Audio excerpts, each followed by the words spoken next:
Smart होना चाहिए, जैसे ही कोई पॉइंट शुरू हुआ उसे शुरू करना चाहिए। ले भाई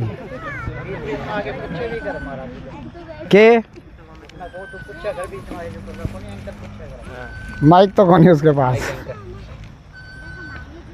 तो क्या था, नेकी कर दरिया में डाल, ये लोकोक्ति सही है। क्या सही है? तो बोला हम किसी के लिए अगर थोड़ा सा भी अच्छा कर देवा नहीं तो हम ज़िंदगी में ये अपेक्षा रखा कि ये भी मेरे साथ में अच्छा करना चाहिए। फिर अगर वो अच्छा नहीं कर सके ना तो हम दुखी होगा। इसलिए क्या बोले, नेकी करके दरिया में डाल दे। आशा मत रख कितना उसके साथ में अच्छा कराया है तो वो भी तेरे साथ में अच्छा करना चाहिए। और नेकी कर दरिया में ही डाल, क्यों नदी में क्यों नहीं डाल? नेकी कर कुआं में डाल, ये भी तो कह सकते थे। नेकी करके दरिया में क्यों डालना है? दरिया मतलब क्या हुआ? समुद्र। और समुद्र क्या करा है? कुछ भी चीज़ समुद्र में बाहर से चले जाओ उसको वापस बाहर किनारे पे। तो बोला नेकी करके दरिया में डाल दे का मतलब ये है कि जो भी तू नेकी करेगा वो वापस लौट के तेरे पास आने वाली है।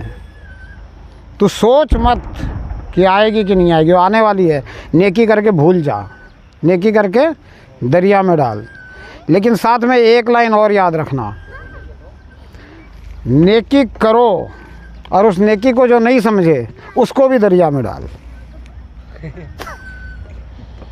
आई समझ में? कौन आई? जैसे रावण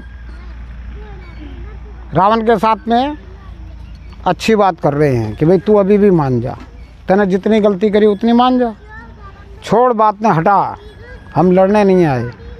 लेकिन वो नहीं मान रहा, वो समझ नहीं रहा, तो फिर क्या करना है?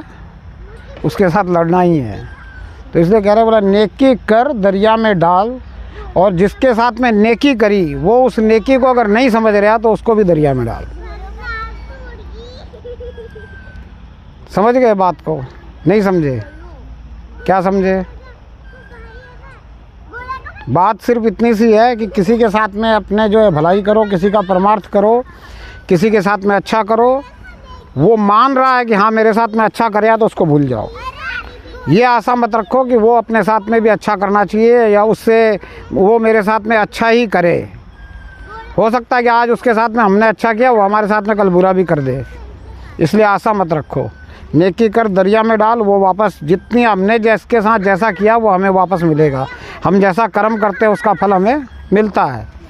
लेकिन किसी के साथ हम नेकी करें और वो उस बात को माने ही नहीं कि भाई तूने तो मेरे साथ में ये नेकी नहीं करी, बदी कर दी, या तुम डर के मारे कर रहे हैं या तुम और किसी कारण से कर रहे हैं, तो अगर सक्षम हो तो उसको भी दरिया में डाल।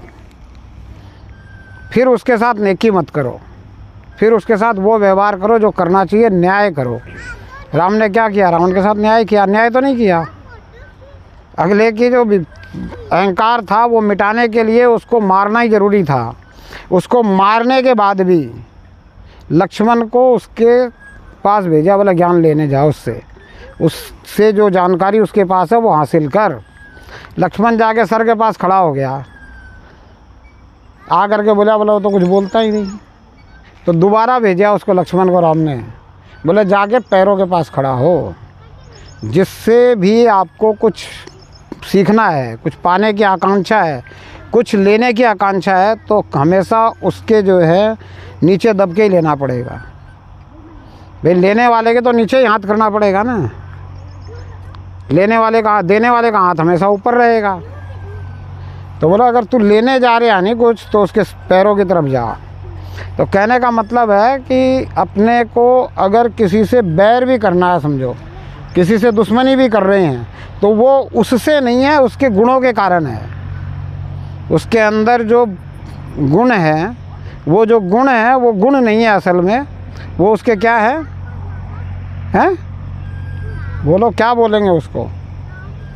उसकी जो बुराइयां हैं, उसकी जो बुराइयां हैं उसको हटाने के लिए उससे दुश्मनी हुई है।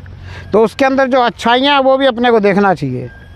रावण को आज हम इसलिए ज्ञानी मान रहे हैं क्योंकि राम ने लक्ष्मण को उसके पास भेजा कि जा भाई उससे तू कुछ जानकारी हासिल कर, कुछ उससे नॉलेज दे ले, कुछ उससे जो है इन्फॉर्मेशन जो उसके पास है वो उससे हासिल कर ले। इसलिए उसको ज्ञानी मानते हैं। अगर राम ने नहीं भेजा होता ना उसके पास तो उसको कोई भी नहीं कहता कि वे वो ज्ञानी था। तो कहने का मतलब है कि अगर हम किसी के लिए, किसी को अगर हम न्याय के कारण कुछ सज़ा भी दे रहे हैं तो वो भी होश में दे और इस बात का ध्यान रखें कि हम उसकी बुराइयों के लिए उसको सज़ा दे रहे हैं, उसके अंदर जो अच्छाइयाँ हैं उसको भी हम सामने लाएं। समझ गए? इसलिए कहते हैं बोला नेकी कर दरिया में डाल, और जिसने तुम्हारी की हुई नेकी को नहीं समझे उसको भी दरिया में डाल। कट कर दे।